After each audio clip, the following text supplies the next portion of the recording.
Hello students, welcome to the lecture. So we know that in the previous lecture we had started the discussion over medieval part of Mughal history. In this lecture we are also going to start the same topic. We will continue with the Mughal Sultanate. Then we will also try to cover the Marathas and the Sikhs. Okay, so let's start. The next great ruler in the static part of medieval history regarding the Mughal Empire, we had Shah Jahan. Okay, before him there was a ruler whose name was Jahangir. Okay, and Jahangir was the son of Akbar, right? Son of Akbar. Okay, and Jahangir's son was Shah Jahan. Got it? So Shah Jahan was the ruler in our next section. Basically, Shah Jahan is very famous for several things like monuments, okay, like foreign travelers, okay, and the last one is his Deccan policy. Got it? So let's start the sessions about Shah Jahan. Okay, so basically we could say Shah Jahan was the Deccan governor.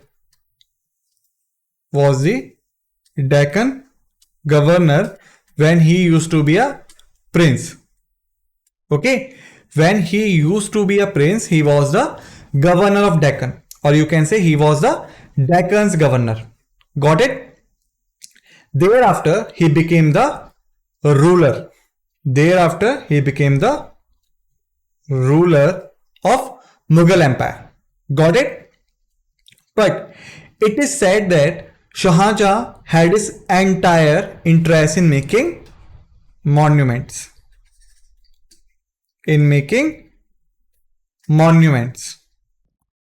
Okay, basically Shah Jahan is always allied with the facts that he used the royal treasure.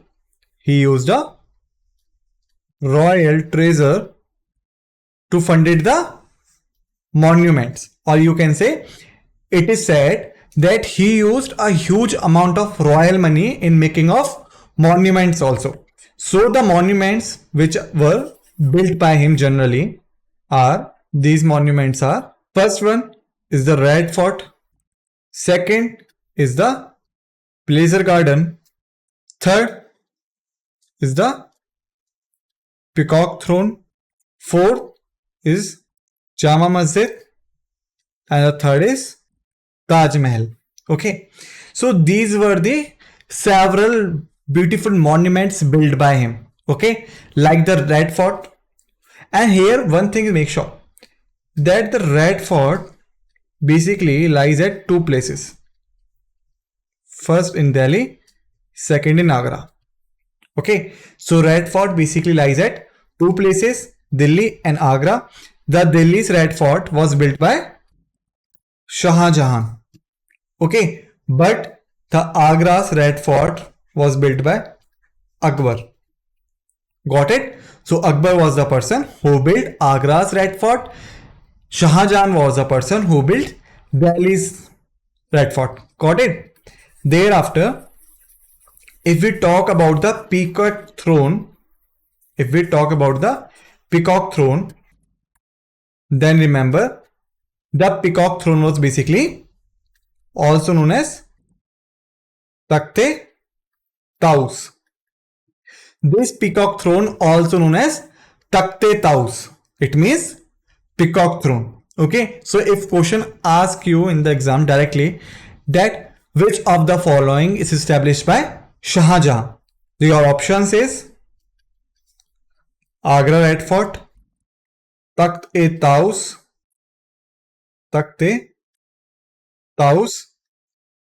third point Ahmednagar Fort, last is Gol Gumbaz. Okay, so if I'm asking this question, just answer this question to me. I will give you 5 seconds to answer this question. Okay, so the time starts now. 1, 2, 3, 4, 5. Time's up.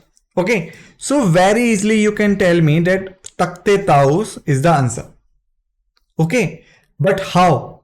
Because you know that the another name of peacock throne was Takhte Taus. Okay. It does not generally mean that if the question asks you in the exam, then there will be a mention of peacock throne. There might be a mention of Takhte Taus. So in that scenario, make sure you will be able to answer the question. Got it? Thereafter, Pleasure Gardens and Jama Masjid. Jama Masjid is all lies in Delhi. Okay, and Taj Mahal, which is also considered under 7 wonders of world. Okay, so these were the several monuments made by the Shah Jahan. Got it? Now, if we talk about the foreign travelers who visited him, okay, the foreign travelers who visited Shah Jahan. So basically, first is a Bernier. Remember, there is no chronology in it. I am just telling you the Bernier and Tavernier. Bernier and Tavernier. Okay. So these were the foreign travelers who visited Shah Jahan, and they both are belong to France.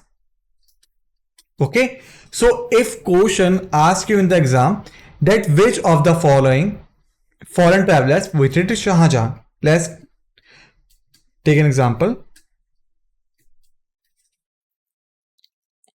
Who of the following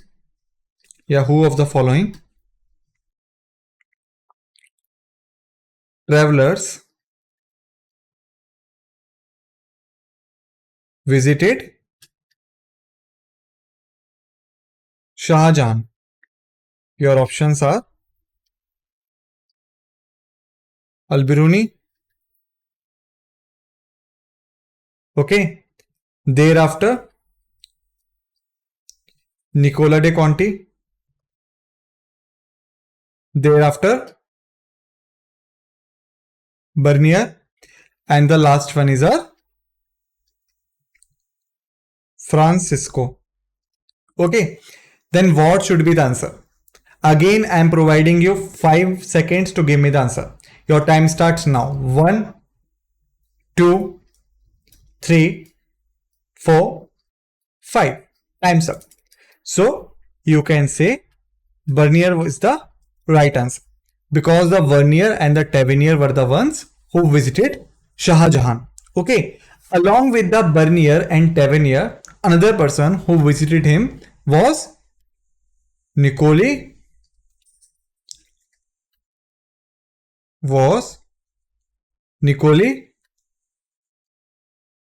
Manussi.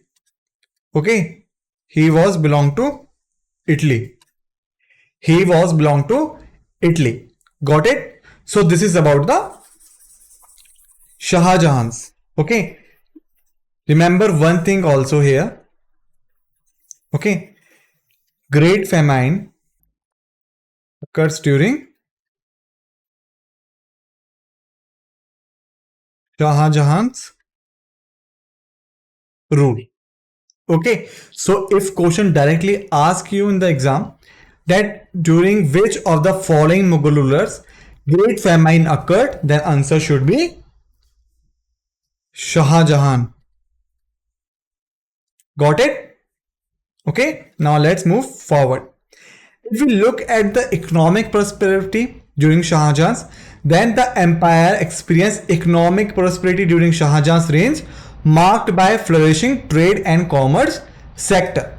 So you can say not only architectural prosperity was there, but also economic prosperity is there. Okay. So Shah Jahan balanced architectural prosperity with the economic prosperity. Okay. Which is significantly seen by flourishing trade and commerce sectors. Okay. Thereafter, the decline of the Mughal Empire and Aurangzeb's reign. Okay, so basically if we looked at the Aurangzeb, then we could conclude that he was a capable ruler. Okay, he was a capable ruler, so we could say he maintained the might of Mughal Empire. Okay, but what he did wrong, he imposed strict Islamic policies and revoked many of Akbar's religious tolerance measures. Basically, there was a several measures taken by Akbar, like Jharoka Darshan, which is generally the interaction of ruler with people during morning time. Okay, so that system was started by Akbar basically. In this system, what he used to do, he generally come up to the balcony, which is the Jharoka in the Hindi. Okay, and then he started interaction with the general people. Okay, to maintain a connection between the people and the ruler. But during the Aurangzeb's rule, Jharoka Darshan was prohibited. Okay, he stopped the Jharoka Darshan. Okay, so you can say the bonding which was building between the ruler and the people got stopped. Got it? Thereafter, next thing is that he stopped Sati Pratha. Okay, basically in ancient time or medieval time, you can say, the Hindus had a policy of Sati, which means that if the husband of a woman died at younger age, then the woman should be burned alive with the husband. Okay, so this practice called as Sati Pratha. So Aurangzeb was the ruler who banned Sati Pratha, which rose anger amongst conservative, or you can say orthodox Hindus. Alright, so the conservative and the orthodox Hindus were against the Aurangzeb. Got it? Because of this thing. Now let's move forward.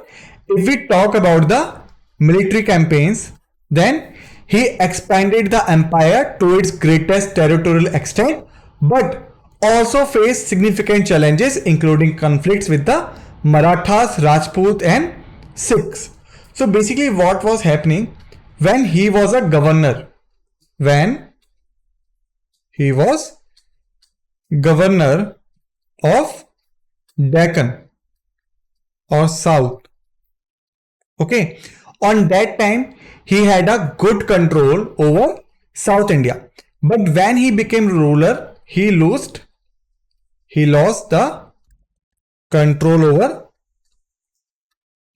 South India.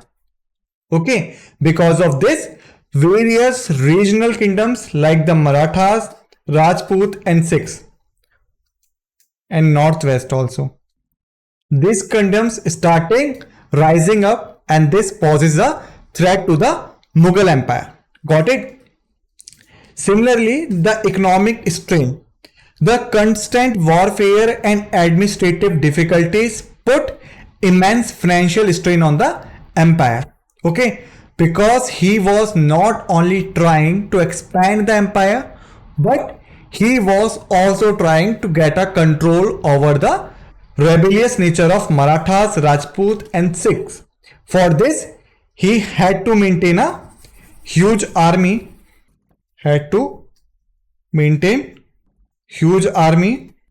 okay, and weapons. Due to this, the economy of the state was suffering. Got it? So this was the problem with economy of the state under Aurangzeb. Okay, now if we look at the cultural contributions, literature and poetry, the Mughal era witnessed the development of Persian and Urdu literature with poets like Mir Taqi Mir and Mirza Ghalib. Okay, So there were several prominent poets like Mir Taki Mir and Mirza Ghalib who contributed to the literature along with the Urdu language, Persian, and already prevalent Hindi language. Okay, so all these languages get mixed up and commonly known as Hindvi. Okay, so you can say Hindi, Persian, and Urdu. They all are different languages. Okay, but when they all are combined, they become Hindvi. Hindi, Persian, and Urdu. And basically you can say the normal Hindi which we use in today's conversation is not the original and the pure Hindi. It's a mixture of Persian, Urdu, Turkish and various languages. That's why it is called as Hindvi. Got it?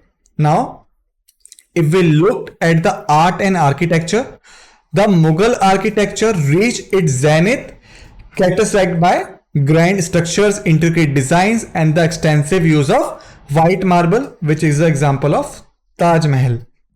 Okay, the Mughal style influenced art across India because what was happening, it was a mixture of Persian, Islamic and traditional Indian culture. So you can say they were building the architectural styles with the mixture of Persian, Islamic and traditional Indian culture. Due to this, the architectural designs are very effective and very attractive. Got it? Thereafter, the music and dance. The Mughal courts were patrons of classical music and dance forms like Kathak. Even the Mughal ruler Akbar, was a great patronage of folk and music. Alright. And also the great musician named Tansen was the court singer of Akbar.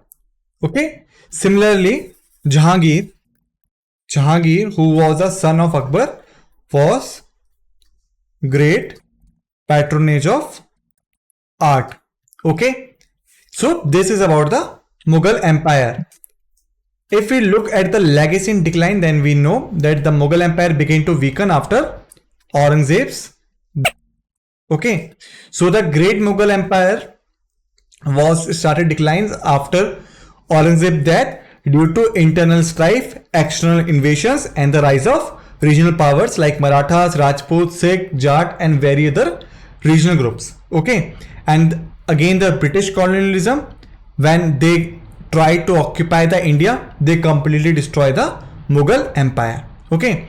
Now the next topic is our Marathas and Sikhs. Basically, the Maratha power started rising with Shivaji Maharaj.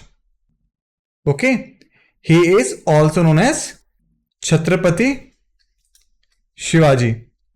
Okay. So Marathas starting rising in the Deccan part of South India, and their prime target was Mughal Empire.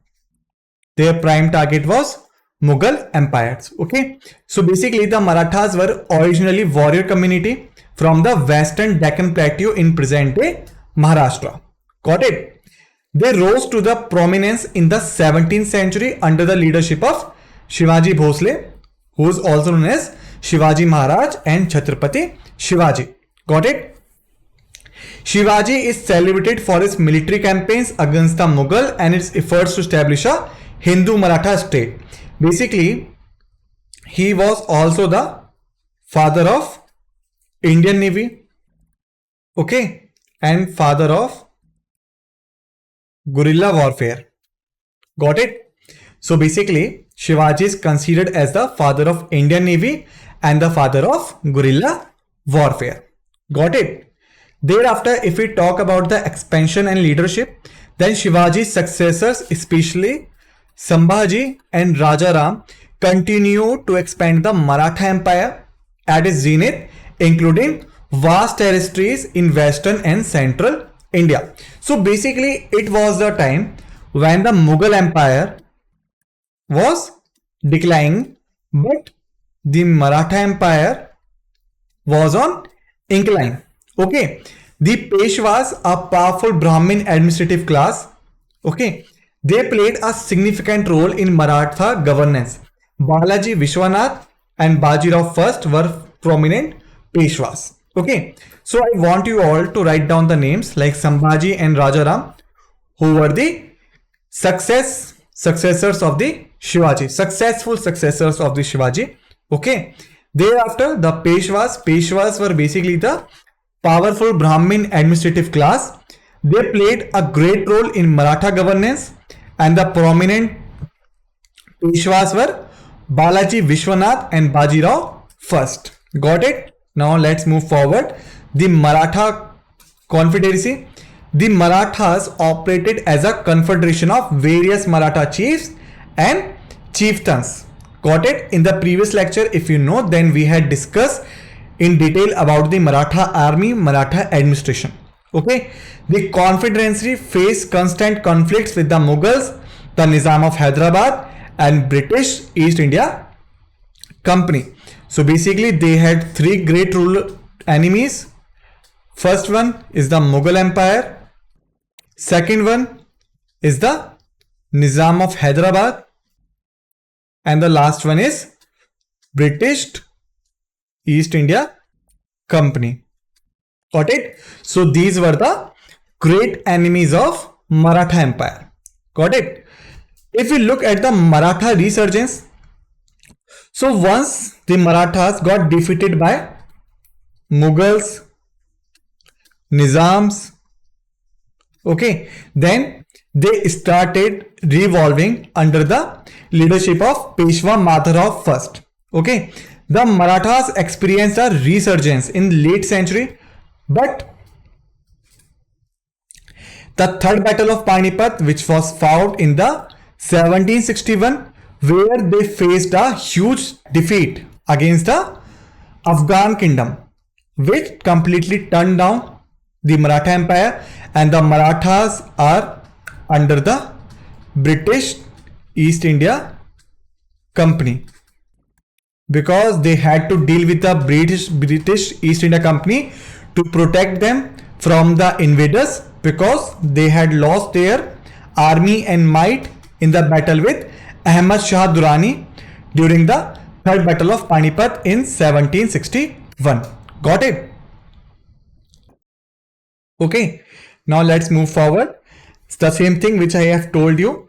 The Maratha Empire weakened after the defeat at Panipat and internal conflicts. The British, taking an advantage of this weakness, gradually established their authority over various Maratha states through series of treaties and wars. Okay, so basically when Marathas faced a great defeat in the third Panipat battle, the British offered them various treaties from which the Marathas came down under the British Empire. Okay, and the Maratha states which denied, then the British waged a war against them, and that's how they captured them. Okay, now if we talk about the Sikh, then the Sikhism was founded by Guru Nanak Dev in the late 15th century in Punjab region, and it was a significant religious because it contains the ideas of Hinduism, Islam, and monotheism. Okay, Sikhism emphasized monotheism, equality, and the rejection of caste and religious distinctions. Okay, growth and guru periods. There are totally 10 Sikh gurus who played a crucial role in spreading Sikhism and building a sense of Sikh identity. Okay, the Guru Gobind Singh Ji, the 10th Guru, who was the founder of Khalsa Panth, who is the Khalsa, who are the armed Sikh soldiers. Okay, this Khalsa Panth was founded by Guru Gobind Singh Ji, who was the 10th Guru. Got it? Thereafter, if we talk about the Sikh Empire, then the Sikh Empire started growing under Maharaja Ranjit Singh in the early 19th century. Maharaja Ranjit Singh unified the various chiefs and established the Sikh Empire in the Punjab region. Okay, his rule was characterized by religious tolerance, administrative reforms, and military successes.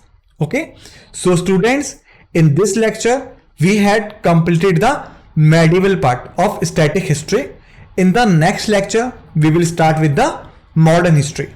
Till then, just revise all the facts so that you will be able to grasp the thing properly. Okay, thank you.